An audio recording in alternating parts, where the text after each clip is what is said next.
പിതാവിൻ്റെയും പുത്രൻ്റെയും ജീവനുള്ള പരിശുദ്ധരുടെയും തിരുനാമത്തിൽ ആമേൻ.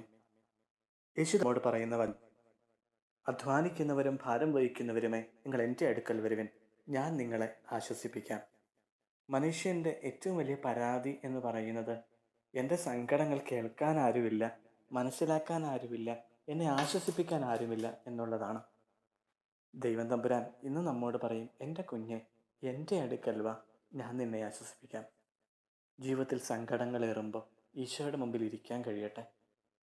ജീവിതത്തിൽ സങ്കടമുണ്ടാകുമ്പോൾ ആരോടെങ്കിലുമൊക്കെ പറയുന്നതിന് മുമ്പ് യേശുവിനോട് പറയാൻ പറ്റട്ടെ.